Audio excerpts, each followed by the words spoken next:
be. Man, we have a problem, Miles. What problem? What are you Mr. talking McMahon, we have a problem. They're here. They're in the parking lot. They're here. You stay here! You stay here with Stephanie! You take me to him! Take me to the son of a bitch! Take me to him! Come on! Go, go, go, go, go, go! Go, go, go, go, go, go, go, go! Where's the son of a bitch? Where is he? Where is he? God, where is he? Clouds too high. Clouds too high. Clouds too high. Wounded sky.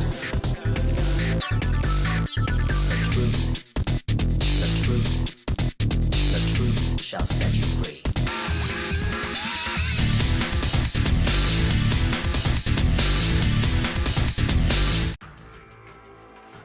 Remakes have been a popular trend as of late.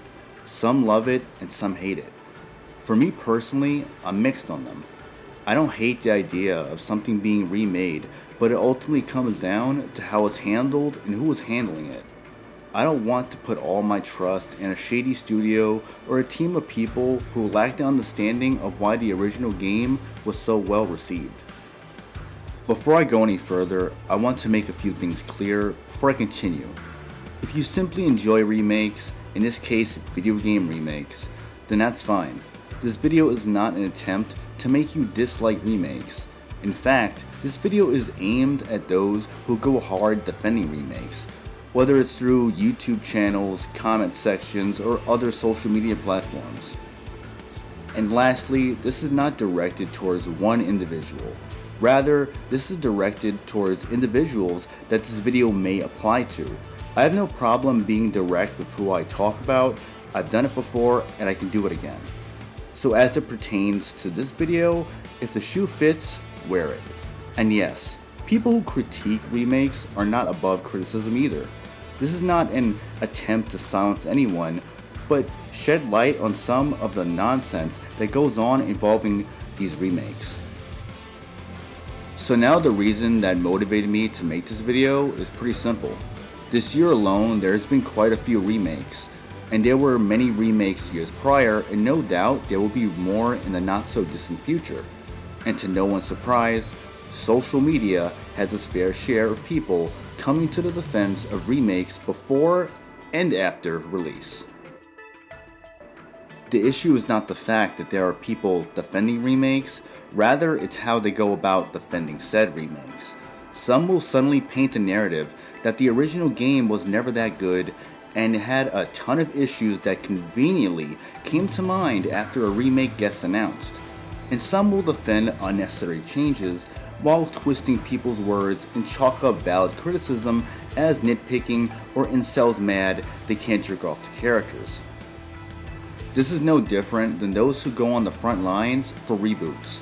You see the same disingenuous talking points and ad hominem getting tossed around on the fence of a reboot that for the most part receives backlash for good reasons, despite many defenders trying to convince everyone that every piece of modern day entertainment is worth supporting.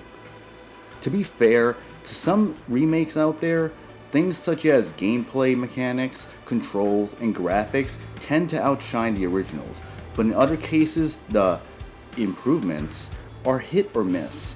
A case can also be made of when it's the right time for a remake, and if there's enough reasons to justify a modern rendition of a beloved game. Another issue is with how a remake is retold.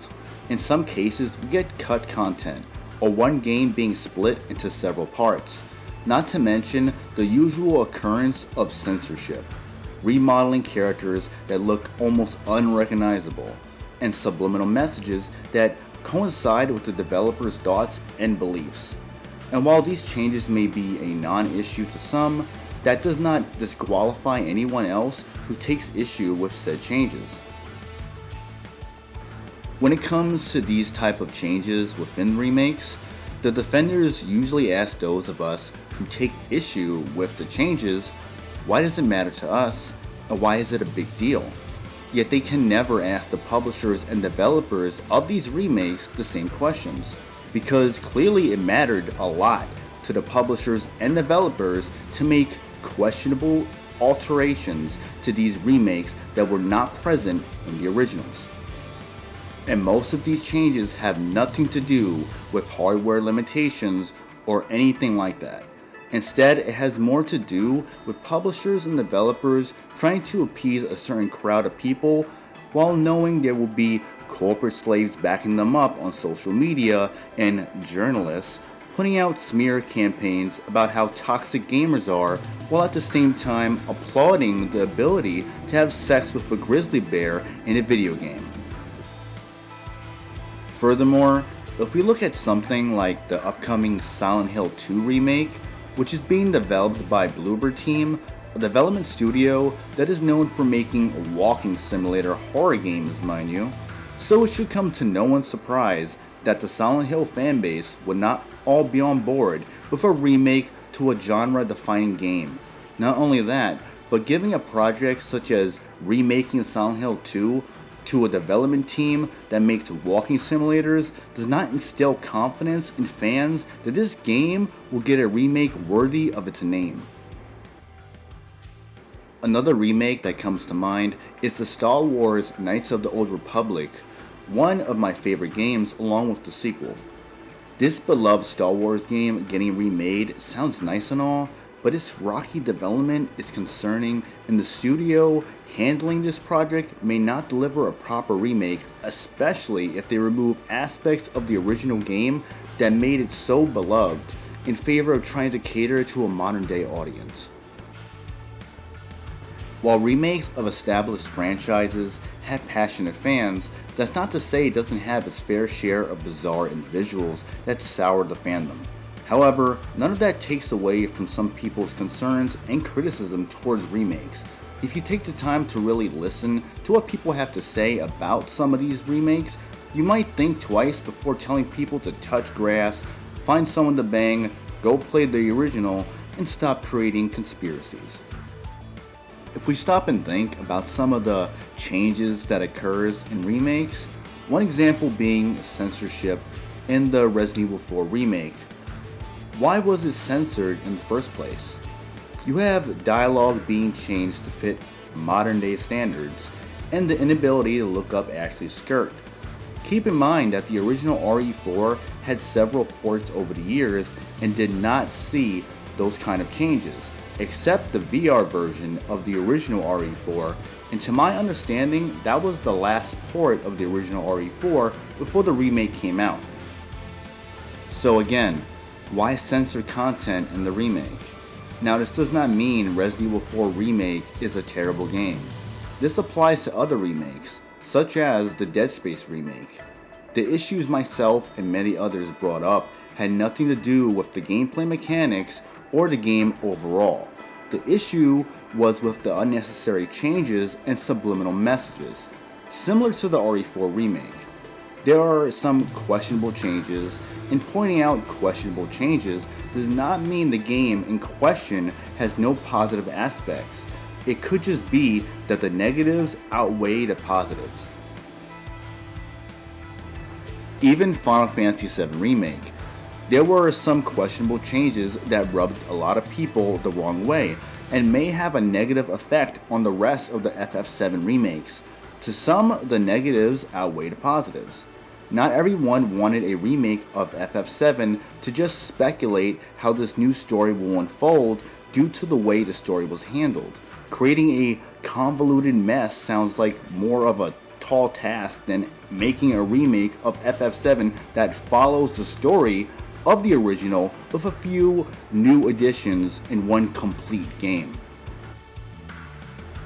Just like the RE4 remake and the Dead Space remake, the issues that many have with the Final Fantasy VII remakes does not automatically make them terrible games, and that the people criticizing the changes hate the remakes. And there are people who understand this. They can see why people are not fond of certain changes because not all change is good, and sometimes the original games do things better than the remakes. This is not only true in video games, but with television and films. I don't think it's much of a secret to many that a lot of these remakes have been given the modern day treatment. Many have pointed it out, myself included. Some will pretend it's not there to justify their $60 purchase and online presence, but they can keep denying it while the modern day ESG plague keeps spreading and spreading, and those of us who are aware of this propaganda-riddled nonsense will keep spreading the truth about all of this foolishness. Besides, a lot of remakes these days come across as more of a last-ditch effort to recuperate financial losses and less about giving fans a remake with passion behind it. That's not to say all remakes are bad. There has been some pretty good remakes, but there are some that don't share the same quality. Hell, there's some games that never needed a remake to begin with, and people still went for the bait. But at this point, it's not shocking to see White Knights at the forefront for remakes, thinking it's almost impossible to criticize them. Newsflash: people can criticize remakes before and after they release.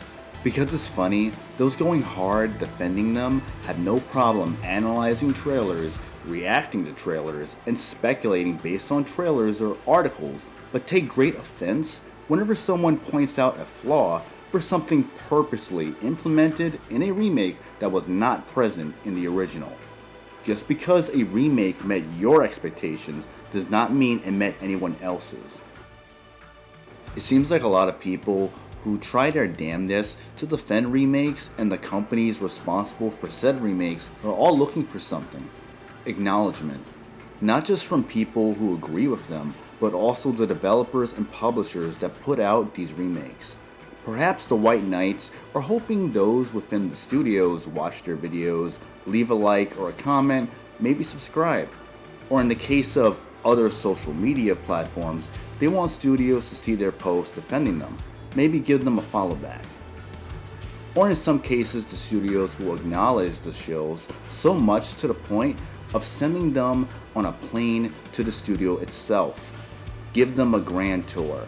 Let them see some behind closed doors footage, provide interviews, hop on a live stream, receive a goodie bag of neat memorabilia, like a copy of the game, or the collector's edition of said game. However it goes, the shills will do damage control for the shiny new thing, in this case, the shiny new remake.